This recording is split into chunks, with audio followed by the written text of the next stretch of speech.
अगली बड़ी खबर का रुख कर लेते हैं। देश भर में नकली खाद बीज पर शिकंजा कसा जा रहा है। राजस्थान में कार्रवाई के बाद कृषि विभाग एक्शन में है। कृषि मंत्रालय की 12 टीमों को गठित किया गया है। देश भर की खाद बीज दुकानों और डीलरों की जांच की जाएगी।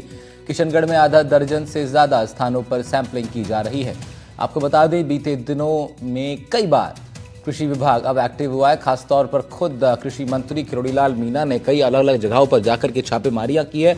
उन फैक्ट्रियों पर निगाह रखी जा रही है जिन पर संदेह है कि ये नकली खाद बीज बनाते हैं। कई जगहों से सैंपलिंग भी ली जा रही है। अजमेर में भी अब ये क्रम शुरू हो गया है। पवन अटारिया हमारे संवाददाता अजमेर से हमारे साथ फोन लाइन पर जुड़ रहे हैं। पवन, क्या अपडेट है आपके पास?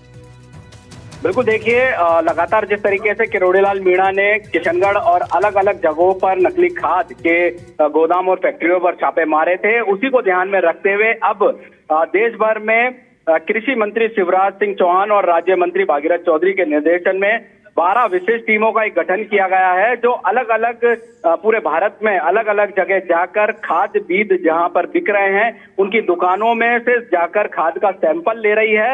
और इसमें प्रारंभिक रिपोर्ट के अनुसार कुछ जगहों पर गड़बड़ी की आशंका जताई गई है, जिसके बाद कार्रवाई की तैयारियां यहां पर की जा रही है। भागीरथ चौधरी, जो कि अजमेर से सांसद भी हैं और कृषि मंत्री भी हैं, उन्होंने स्पष्ट किया है कि यदि जांच में सैंपल फेल पाए जाते हैं तो डीलर और विक्रेता को सीधे जेल भेजा जाएगा और किसी को भी बख्शा नहीं जाएगा। ठीक है पवन, शुक्रिया तमाम जानकारी के लिए आपका। पवन अटारिया इस खबर पर रिपोर्ट कर रहे थे। अजमेर के बाद अगली बड़ी खबर का रुख कर लेते हैं। खबर दौसा से आ रही है। यहाँ नगर परिषद क्षेत्र में बरसात के बाद उपखंड अधिकारी और नगर परिषद आयुक्त ने शहर का निरीक्षण किया है। एसडीएम को कारखाने में गंदगी का ढेर लगा मिला। गंदगी के बीच मिठाइयां बनाई जा रही हैं। इसे देखकर एसडीएम ने आयुक्त को इस नामचीन मिष्ठान भंडार को सील करने के आदेश दे दिए हैं। नगर परिषद की टीम ने पंचायत समिति रोड पर डोभठा वाला कारखाना के बाहर पड़े लकड़ी के गुटके, बजरी सहित अन्य सामग्री को भी जब्त कर लिया। मौके पर पहुंची यातायात पुलिस ने भी कई वाहनों के चालान काटे हैं। कुछ जगहों से अतिक्रमण को भी पीछे हटवाया गया है। कारखाने में नगर परिषद की इस कार्रवाई को देखकर लोगों ने परिषद की टीम का आभार व्यक्त किया है। नगर परिषद के आयुक्त ने कुछ जानकारियां भी साझा की हैं। हमारे बगल में डोठा वाला कारखाना है। आए दिन गाड़ी खड़ी रहती है और बहुत बुरी बदबू आती है। ये सड़ा गला जो आइटम यहाँ डाल देते हैं नालियों के अंदर, रहना दुश्वार हो रहा है हमारे यहाँ पे। और रात ट्रैफिक जाम होता है।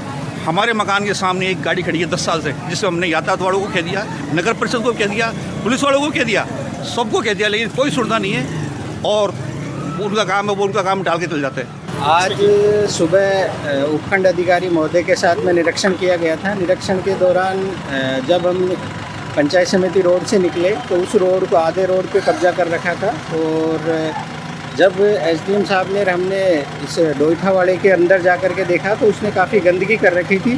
तो प्रतीकात्मक रूप से अब इसको सीज किया गया है। और अगर ये दोबारा इस तरीके की कार्रवाई जारी रखते हैं तो इनको पुनः, अभी तो हिदायत देते हुए कार्रवाई जुर्माना लगा रहे हैं। अगर फिर भी ये नहीं मानते हैं तो आगे इन पे सीज करते हुए परमानेंटली इनको ये काम यहाँ पे बंद करवाया जाए।